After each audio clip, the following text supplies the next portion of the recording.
서기 2050년 90억 번째 아이가 태어났습니다. 엄청난 인구 증가로 위기에 처한 지구. World food prices have skyrocketed due to shortages caused by a prolonged drought. Urban streets have become massive homeless shelters filled with people who came to the city for food but couldn't find a place to live. People are rioting around the world, demanding rice and bread and causing serious tensions with their governments.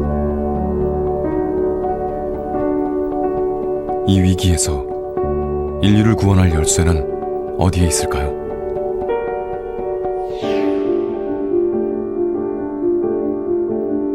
종자 하나가 여행을 시작합니다.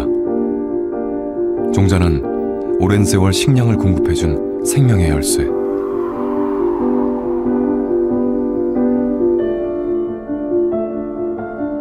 만약 이 지구에서 종자가 사라진다면 우리의 미래는 어떻게 될까요?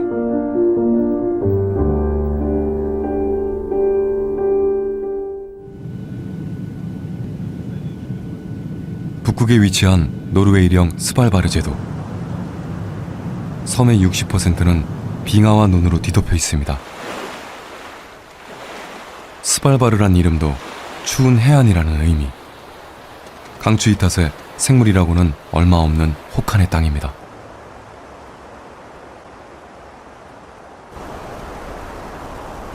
그런데 이곳에 전 세계에서 모은 씨앗을 저장하는 종자 보관소가 자리해 있습니다.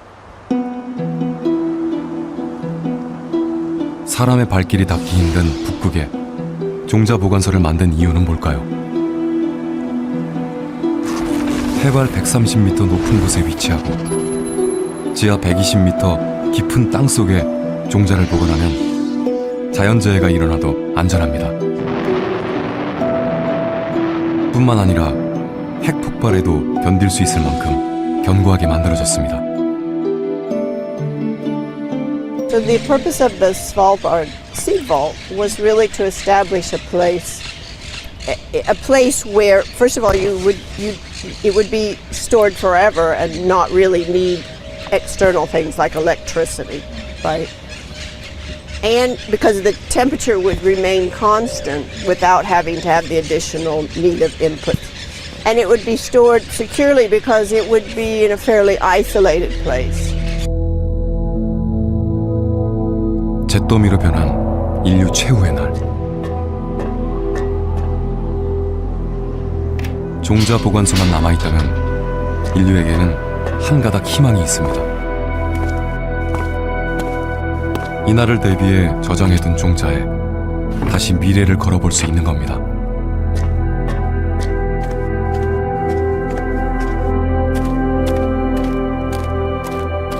모든 것이 사라지고 폐허가 된 지구에 뿌려진 종자는 녹색 식물의 부활을 알리는 신호탄.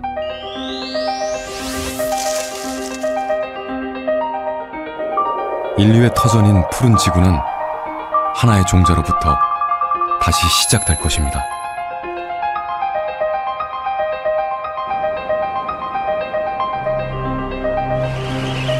인류를 먹여 살리고 지구에 존재하는 모든 생명체들에게 영양소를 공급해주는 고마운 존재.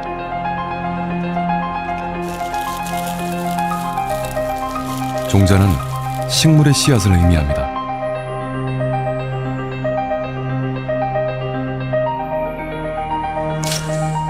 한 알의 종자 안에는 장차 새싹이 될 배와 배가 성장하도록 양분을 전해주는 배유가 있고 탄수화물, 지방, 단백질, 그리고 각종 무기물들이 다양하게 들어있습니다.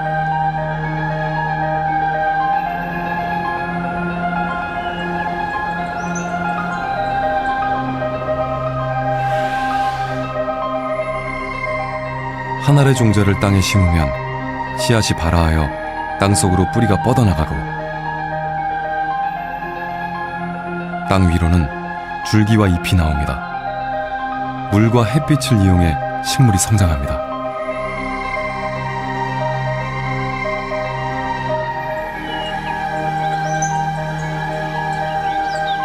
이때 잎에서는 중요한 화학작용이 일어나는데 바로 광합성입니다. 광합성은 식물세포 속에 있는 엽록체에서 일어나는 것으로 녹색 색소를 품은 엽록소가 중요한 역할을 합니다. 광합성 과정을 좀 더 자세히 들여다보면 햇빛을 에너지로 사용하여 물과 이산화탄소를 포도당과 산소로 전환하는 지구에서 가장 중요한 생물학적 공정입니다.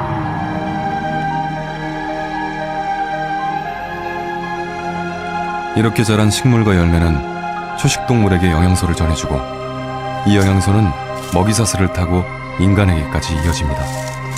결국 종자가 모든 먹이사슬의 출발점인 셈입니다.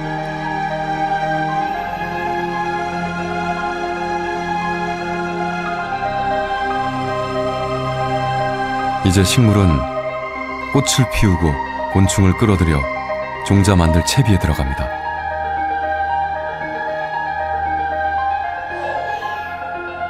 생식기관인 꽃 안에서 난세포와 화분이 만들어지고 수정을 통해 종자가 형성됩니다.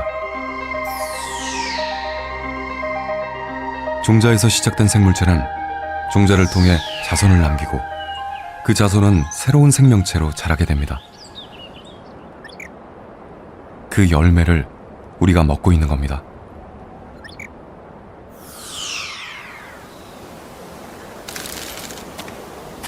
종자는 인류의 삶에도 큰 변화를 가져왔습니다. 인간은 수많은 식물 종자 중 식량으로 사용할 수 있는 것을 골라 재배했습니다.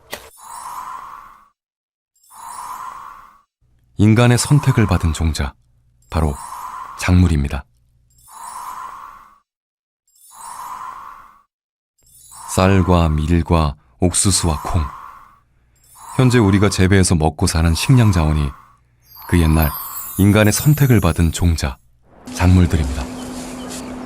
오랫동안 수렵으로 먹을 것을 구해왔던 인류는 종자를 이용할 줄 알게 되면서 한 곳에 정착해서 농경생활을 시작했고 농경생활을 통해 식량을 저장하는 지혜를 갖게 됐습니다. 식량을 저장한 덕분에 인간이 먹을 것을 찾아 헤매는 시간은 한결 줄었고 그 여유 시간에 인간은 문명을 일으키는 기반을 마련하게 됩니다.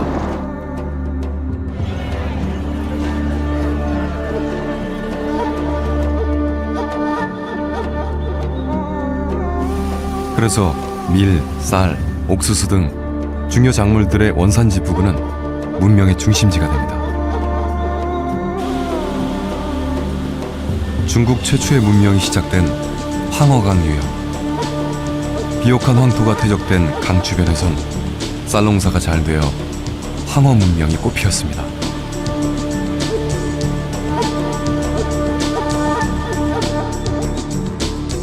인더스강과 나일강 하류에서 시작된 인더스 문명과 이집트 문명지대는 밀을 경작하기에 유리한 환경을 가지고 있었고 잉카 문명의 중심지 안데스는 옥수수의 원산지이기도 합니다. 결국 문명은 쌀, 밀, 옥수수 등의 작물을 재배하기 좋았던 곳에서 시작됐습니다.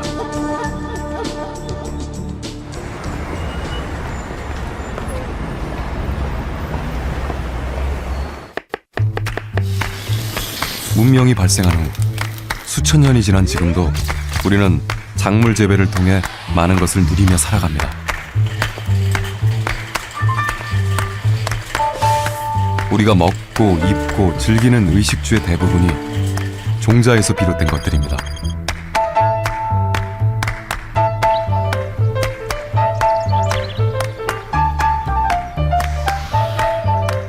당신이 즐겨 마시는 커피도 당신의 스타일을 완성하는 옷도 당신이 앉아있는 나무 의자도 모두 종자에서 시작된 것들입니다.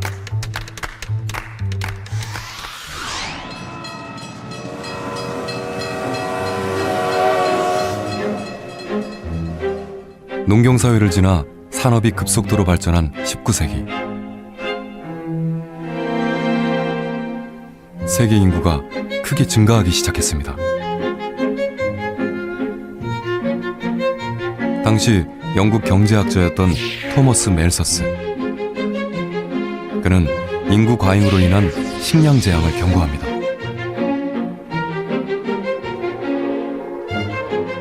식량은 산술급수적으로 증가하는 반면 인구는 기하급수적으로 늘어나 머지않아 지구에 큰 식량 위기가 닥친다는 겁니다.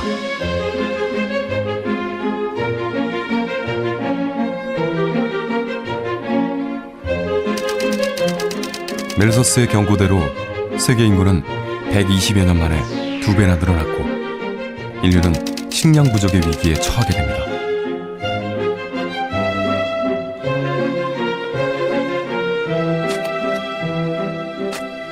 자연의 섭리에 의존한 그동안의 농사법으로는 늘어나는 인구를 감당할 수 없었습니다. 하지만 그 후 인구는 계속 늘었는데 우리는 식량 부족으로 망하지 않았습니다.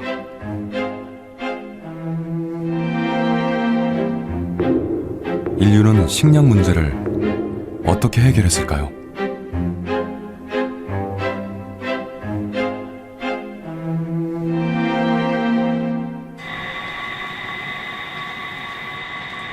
(20세기) 심각한 식량난을 예상한 인류는 이를 해결하기 위해 과학의 힘을 빌립니다. 바로 육종입니다. 육종은 우수한 품종을 얻기 위해 품종을 개량하는 것으로 종자의 교배를 통해 신품종을 개발하는 것을 뜻합니다. 피망과 고추를 교배해 오이맛 고추를 얻은 것을 육종의 한 예라 할 수 있습니다. 현재 우리가 먹고 있는 대부분의 작물과 채소, 과일은 육종을 통해 얻은 산물들입니다. 인간은 더 크고 병충해에 강하며 좀 더 손쉽게 작물을 재배하기 위해 육종을 연구해왔습니다.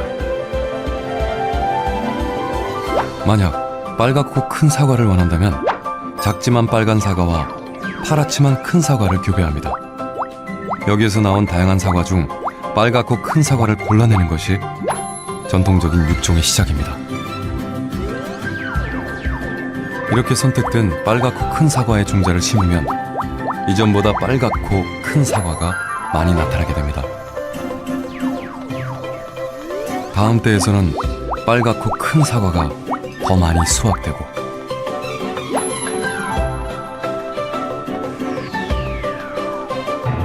긴 세월 반복적인 재배를 통해 결국 빨갛고 큰 사과만 나오는 신품종을 얻게 됩니다.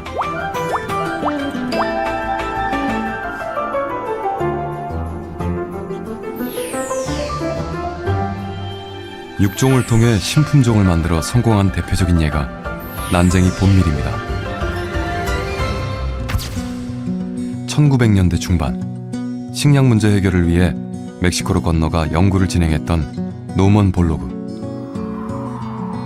그는 알곡은 작지만 바람에 잘 쓰러지지 않는 밀과 키가 커서 잘 쓰러지지만 알곡이 큰 밀을 선택해 교배를 진행했습니다.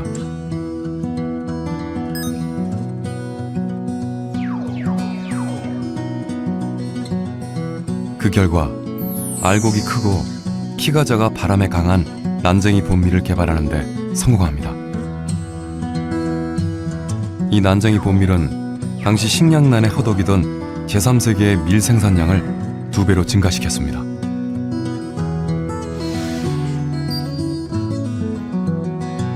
아시아에서는 이 기술을 벼에 적용해 생산량이 높은 난쟁이벼를 개발했고 각국의 식량 문제를 해결하는 데 활용했습니다.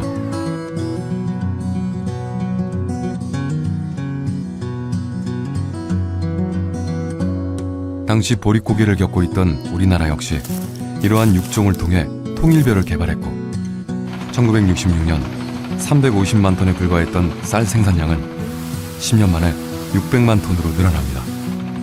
이로써 우리나라는 처음으로 쌀 자급자족을 달성하게 됩니다. 여기에 식량 생산량을 획기적으로 늘린 또 하나의 과학혁명으로 화학비료의 개발을 꼽을 수 있습니다. 식물 생장에 중요한 역할을 하는 질소를 화학적으로 합성해 비료를 뿌려주면서 인류의 작물 생산량은 획기적으로 증가하게 됩니다. 20세기 위기에 처한 인류의 식량 문제를 해결하는 데 기여한 육종과 화학 비료.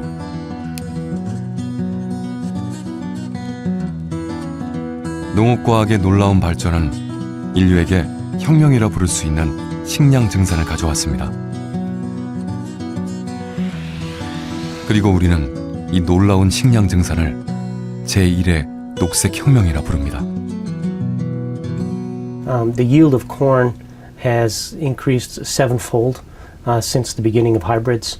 The yield of rice has increased 2 or 3 times in the last 70, 80 years. So a way of looking at that is we'd need that much more land to feed the same amount of people.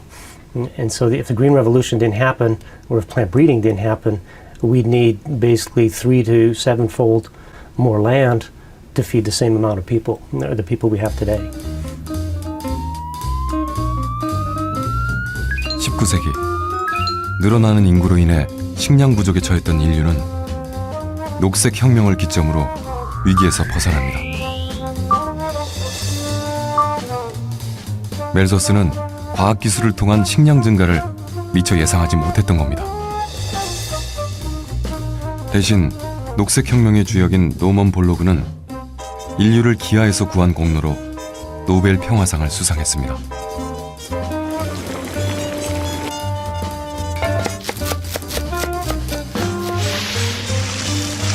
20세기 녹색혁명은 작은 지구에 수많은 인구가 함께 살아가게 하는 원동력이자 풍요로운 현대사회의 밑거름이 됐습니다. 하지만 21세기 인류는 새로운 위기에 처합니다. 서기 2050년 Casualties continue to rise in southern Europe from an extended heat wave with temperatures exceeding 40 degrees Celsius. An ongoing drought in the Mediterranean has dried out all the crops, leaving farms deserted and ruined. 지구온난화로 100년 전에 비해 평균 온도가 6.4도 상승했습니다. 물과 식량을 찾아 국경을 넘는 난민들의 행렬이 줄을 잇습니다. 대안을 찾지 못한 세계 각국의 정상들은 국경 폐쇄를 선언했고 결국 지구촌 곳곳에서 수십억 명의 사람들이 목마름과 배고픔에 죽어갑니다. 아이들도 예외는 아닙니다. 가뭄이 계속되는 아프리카에 물 없이도 잘 자라는 밀종자를 심으면 어떨까? 홍수가 계속되는 지역에 물에 잠겨도 죽지 않는 벼종자를 심으면 어떨까? 기후변화에 잘 적응하는 종자를 개발한다면 식량 부족 문제를 해결할 수 있지 않을까? 인류의 고민은 여기에서부터 다시 시작됩니다. 이 고민을 해결하기 위해 지금 세계의 과학자들은 생명공학에 희망을 걸고 있습니다. 그중 대표적인 것이 인공적으로 유전자를 재조합하는 유전자 변형 기술입니다.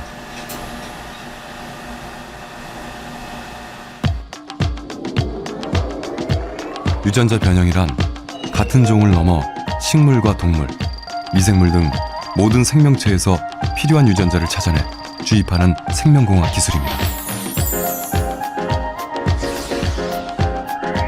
앞서 콩은 콩 종자끼리, 물고기는 물고기 종자끼리 교배해 신품종을 만드는 것을 육종이라 했습니다. 그런데 유전자 변형 기술로 물고기의 유전자를 콩에 주입해 신품종을 만드는 게 가능해졌습니다. GMOs is basically about technology. Is really just a tool in plant breeding. It's a way of generating novel diversity that we may not get from within species or related species crosses. 유전자 변형 기술을 통해 탄생한 토마토. 본래 자연적인 상태에서 자란 토마토는 크기도 색깔도 다양합니다. 또한 시간이 지나면 쉽게 물러지기도 합니다.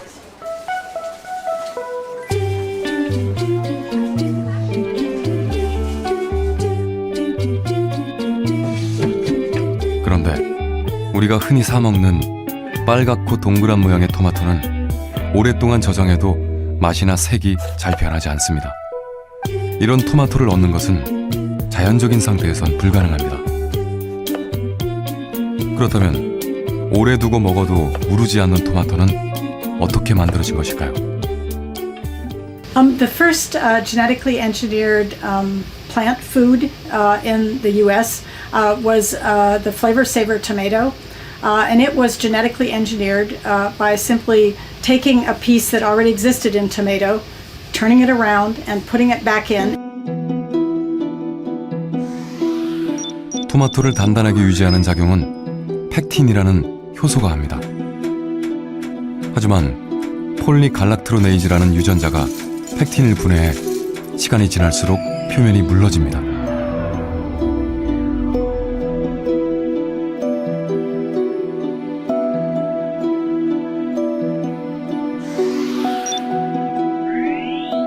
그런데 유전자 변형 기술을 통해 이 폴리갈락트로네이즈 유전자를 차단해 토마토의 노화를 지연시킵니다.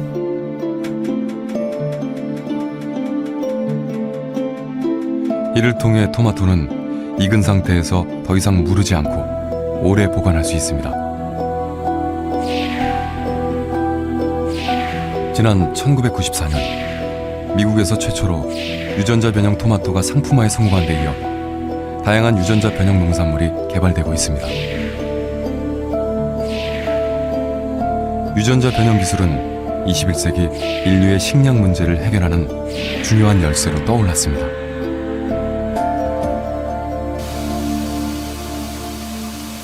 그중 대표적인 것이 몬산토라는 기업에서 개발한 라운드업 레디 콩과 제초제입니다. 이 제초제를 뿌리면 콩은 영향을 받지 않고 잡초만 제거됩니다. 끊임없이 자라는 잡초 때문에 콩 재배에 어려움을 겪어온 농부들에게는 희소식이었습니다. 간단하게 잡초를 제거할 수 있어 콩 재배도 쉽고 수확량도 한결 높아졌기 때문입니다. 그런데 어떻게 콩에는 영향을 안 주면서 잡초만 제거할 수 있는 걸까요?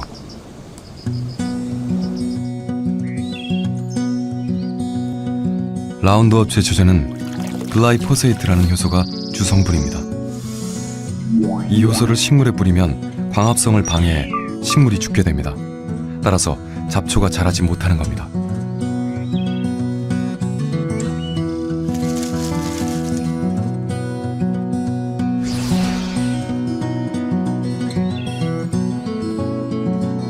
하지만 콩 종자에는 미생물에서 추출한 특정 유전자를 넣어 제초제의 효소가 전혀 효력을 발휘하지 못하게 만들었습니다. 따라서 이 제초제는 콩을 제외한 잡초만 골라 죽이게 됩니다.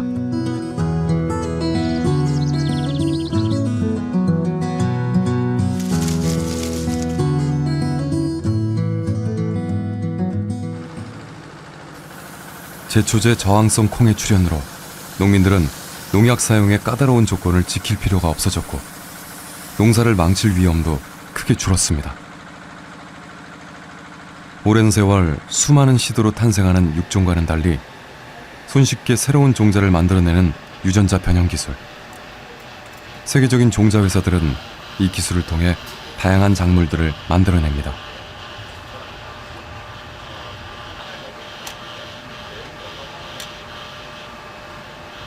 유전자 변형 작물로는 제초제 저항성, 해충 저항성 등을 주입한 콩, 옥수수, 연화, 카놀라 등이 있고 이들의 재배 면적은 해마다 10% 이상 증가하는 중입니다.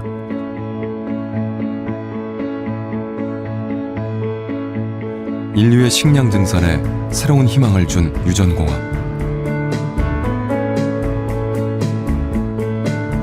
이제 인간은 필요에 따라 손쉽게 식량 작물을 개발하는 열쇠를 가지게 됐습니다. 제2의 녹색 혁명이 시작된 겁니다.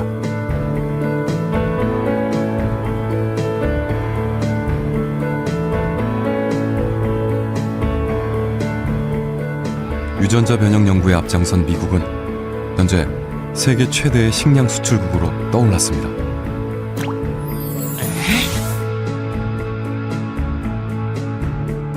옥수수 수출 세계 1위, 콩 수출 세계 1위, 밀 수출 세계 1위, 쌀 수출 세계 4위로 주요 식량 생산을 독점하고 있는 미국.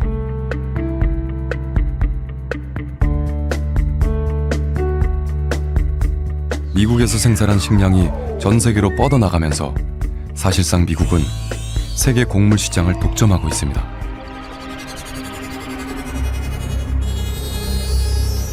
한쪽에선 유전자 변형 기술을 제2의 녹색혁명이라고 하지만 다른 한쪽에서는 유전자 변형 작물이 자연의 균형을 깨트릴 수 있다고 경고합니다.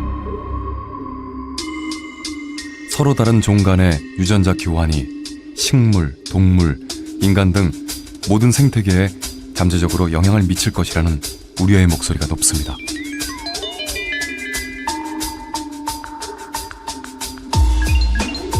(1800년대) 10억 명이었던 세계 인구는 2050년에는 90억 명으로 늘어날 것으로 예상됩니다.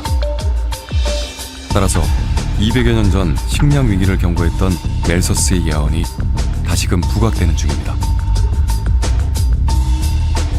세계 식량농업기구에 따르면 세계 곡물 가격은 2002년 이후 불과 10년 만에 약 150% 상승했습니다. Well, in the last few years, especially since 2007 and 2008, we saw a really serious increase in prices of all kinds of commodities, but in particular of staple goods like maize and rice. And what's worrying for us at the World Food Programme is that there's no sign that those prices are going to come all the way down. So we seem to be facing a future of high food prices. 소득의 대부분을 식량 구매에 사용하는 전 세계 빈민들은 거리로 나와 시위하고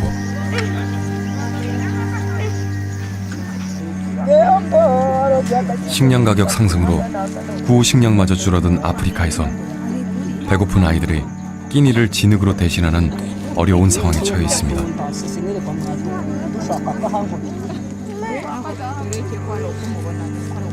Any kind of increase in food prices hits the poorest people the most because they spend most of their income on food, just getting by day to day.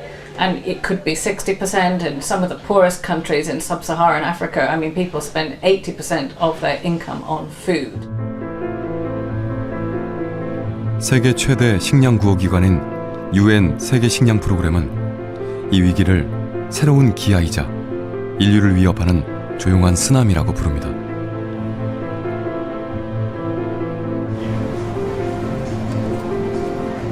마트 판매대에 수많은 식량이 놓여 있지만 사람들은 높은 가격 때문에 식량을 살 수 없습니다. 이러한 현상은 지구 전체의 평화와 안정을 위협할 것으로 여겨집니다. 대량 생산이 가능해지고 식량 개발에 대한 과학 기술은 점점 발전하는데 왜 세계 곳곳에서는 많은 이들이 아직도 굶주리고 있을까요? 그리고 우리가 먹는 식량은 왜 늘 부족한 걸까요?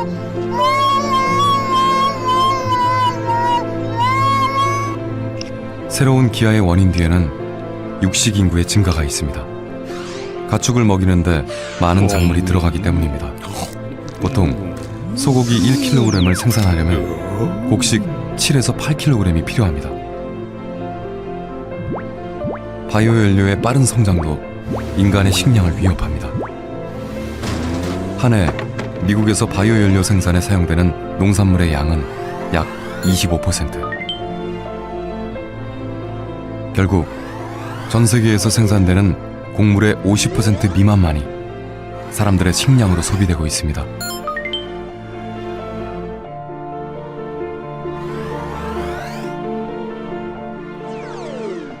이제 인간은 가축과 자동차를 상대로 곡물 경쟁을 벌여야 합니다. 저기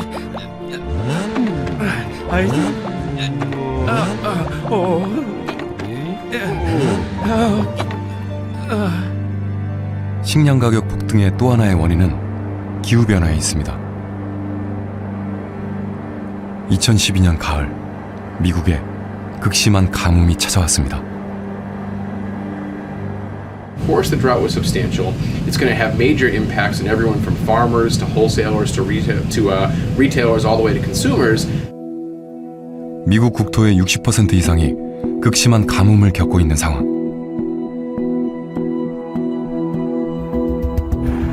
지난해 7월, 미 농무부는 올해 식료품 가격이 크게 오를 것으로 전망했습니다. 가뭄이 시작되기 전 2012년 5월 옥수수 가격은 4달러대였는데 같은 해 10월에는 8달러에 육박했습니다. 미국 가뭄으로 인해 옥수수 가격이 70%나 급상승한 겁니다.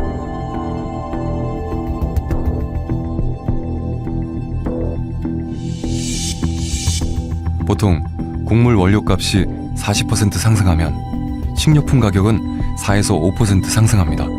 따라서 미국의 가뭄은 세계 식료품 가격에 큰 영향을 미칠 것으로 예상됩니다. 세계 옥수수 생산의 41%를 차지하는 미국은 세계 최대의 생산국인 동시에 최대의 수출국입니다. 만약 미국 등 주요 수출국이 수출 제한 조치를 취한다면 세계 식량 시장은 크게 요동칠 수 있습니다. So we're looking at a 25% total reduction in the yield for corn. Exports are expected to drop by 39%. So that's where that's where the impact is going to come to global prices for U.S. corn and everything like that. 서기 2050년 100년 전 생물종의 90%가 사라졌습니다. Potato blight is spreading in Europe, America, and Asia, and the restaurants that couldn't get potatoes are going out of business. A serious infection has caused bananas to go extinct. Scientists were unable to come up with a replacement breed for the fruit. 단일화된 품종이 병에 걸려 사라지면서 풍요롭던 식탁은 점점 비어가고 인류는 식량 부족, 그 이상의 고통에 직면하게 됩니다.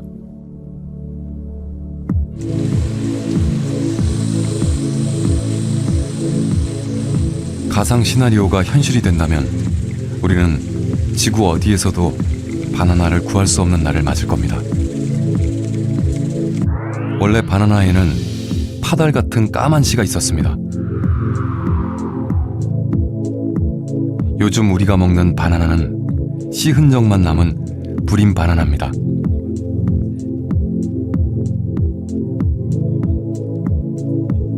먹기에 편리하도록 씨를 없앤 겁니다.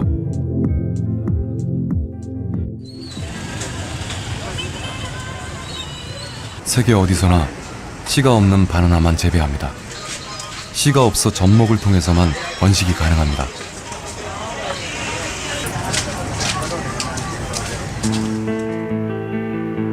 만약 강력한 세균이 나타나면 바나나는 멸종의 길을 걷게 됩니다.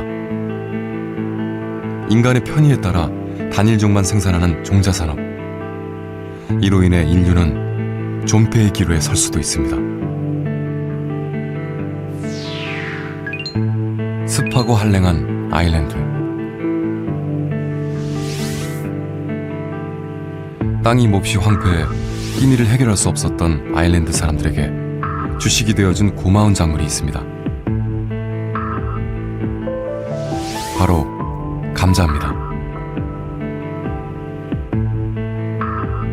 감자는 황폐한 땅에서도 잘 자랐고 특히 럼퍼 품종은 다른 종보다 수확량이 많아 거의 모든 농부들이 럼퍼 품종의 감자를 심었습니다.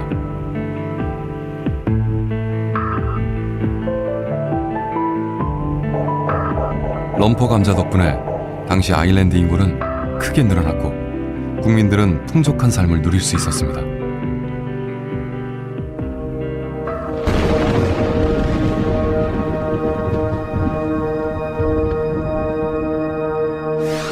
그런데 1840년대 중반 감자가 하나둘 썩기 시작합니다.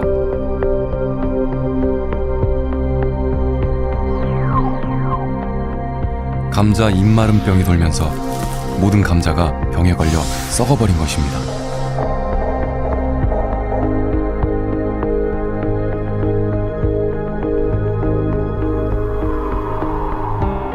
너도 나도 럼퍼 품종만을 심었던 탓에 대체할 종자조차 없었던 아일랜드 사람들. 주식을 잃은 아일랜드는 식량 부족으로 비극을 맞이하고 말았습니다.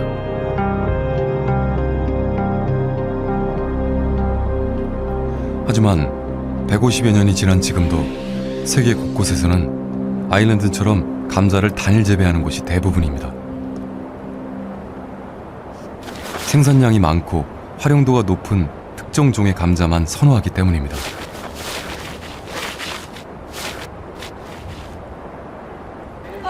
대표적인 게 패스트푸드 산업. 전 세계에 수천 개의 체인을 가진 패스트푸드 회사들은 동일한 종류의 감자만 원합니다. 한 패스트푸드의 감자튀김은 러스트 버뱅크라는 종으로만 만들 수 있습니다. 튀긴 후에도 물러지지 않고 오랫동안 맛이 유지되기 때문입니다. 따라서 농부들은 러스트 버뱅크라는 단일종만 재배하게 됩니다.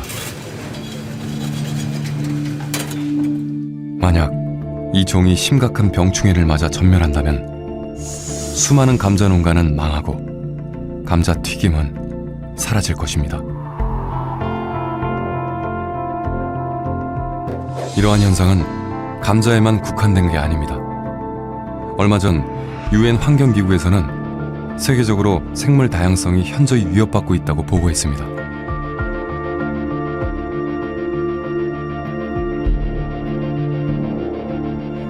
양상추의 95%, 옥수수의 91%, 완두콩의 94%, 토마토의 81%가 단일종으로 재배되고 있으며 많은 종의 채소와 과일들이 이미 사라져버렸습니다. 단일종의 감자밭.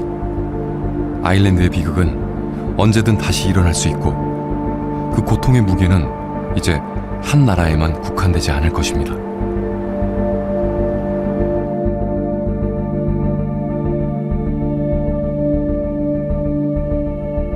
진한 색, 고른 크기, 예쁜 모양의 채소들이 즐비한 슈퍼마켓. 하지만 나날이 오르는 가격 때문에 채소를 고르는 주부의 손길은 신중해집니다. 왜 농업 기술은 발달하는데 식료품 가격은 더 비싸지는 것일까요? 바로 종자에 그 답이 있습니다. 금 1g에 약 7만 원. 그런데 파프리카 종자 1g이 12만 원이나 합니다.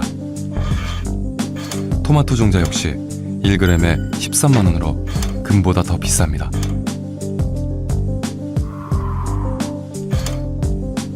종자는 왜 이렇게 비싼 걸까요? 수입되는 종자에는 특허권과 수입 로열티가 붙기 때문에 종자 가격이 비싸지고 종자 가격은 고스란히 채소 가격에 영향을 줍니다. 만약 종자 가격이 폭등하거나 수입을 할 수 없게 된다면 식량 가격이 천정부지로 올라가게 됩니다.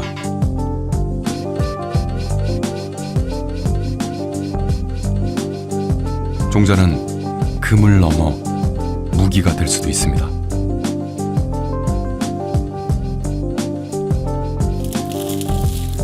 그래서 세계 각국은 종자의 원천이 되는 유전 자원을 확보하기 위해 오랫동안 국가적으로 많은 노력을 기울여 왔습니다.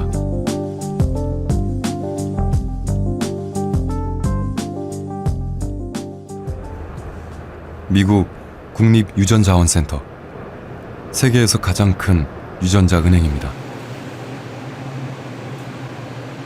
이 안에는 종자, 식물 견본 등 전 세계 식물의 다양한 유전 자원이 보관되어 있습니다.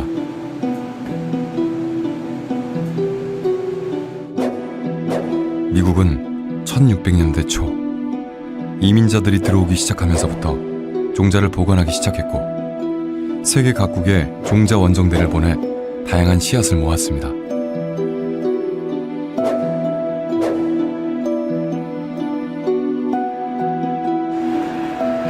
현재 국립유전자원센터에선 세계 전역에서 종자를 기부받고 있습니다. 여기에 도착한 종자들은 다양한 검사 후 영하 20도 또는 액체 질소에 보관됩니다. And that we feel brought us, the seeds survive at 5 degrees, they might survive for about 20 years. In the freezer storage, they probably would survive for hundreds of years. And then in the 1980s, we introduced liquid nitrogen. So this is really a history of low temperature biology. 미국 국립유전자원센터에 보관 중인 식물 견본은 약 80만 개. 그중 3분의 1은 야생종이고 3분의 1은 현재 경작되는 종. 나머지 3분의 1은 연구 과정에서 특이한 변이를 보인 종들입니다.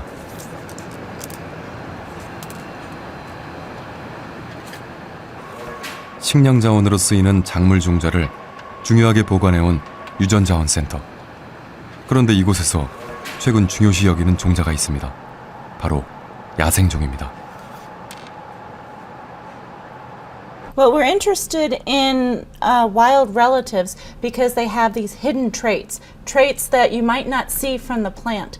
This is a regular cultivar of maize, corn, and then this is, in this little plate, is teosinte, which is the wild relative, the progenitor of maize. And you can see, if you look closely, that the teosinte is much, much smaller. That's a really pretty typical trait for a wild progenitor. 해충에 대한 면역력, 가뭄에 대한 내성 등 야생종 안에는 우리가 모르는 유전적 특성이 숨어 있습니다. 이는 언젠가 재배종이 한계에 부딪혔을 때 유용한 가치를 선물할 것입니다.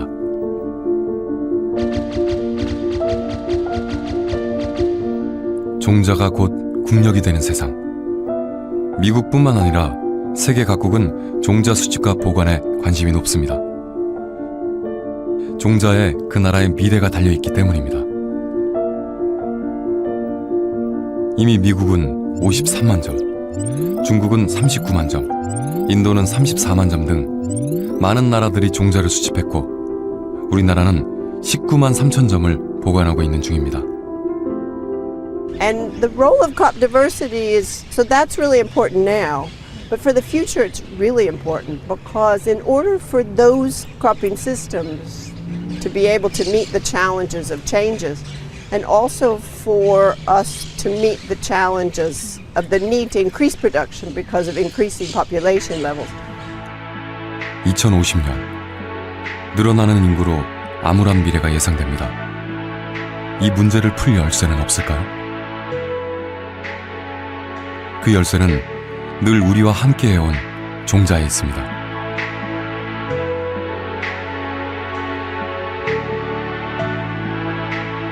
인류는 식량 위기가 올 때마다 과학의 힘을 빌어 종자를 개발했고 결국 위기를 극복했습니다.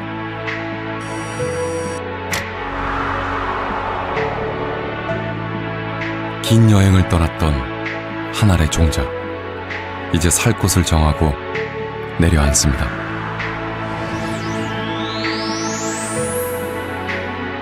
발아한 씨앗은 땅속에 뿌리를 내리고 지상으로는 푸른 줄기와 잎을 뻗어내며 열매를 맺습니다. 아주 오랫동안 인간에게 식량을 공급해준 종자, 인류의 미래를 지속시키는 희망의 열쇠가 될 것입니다.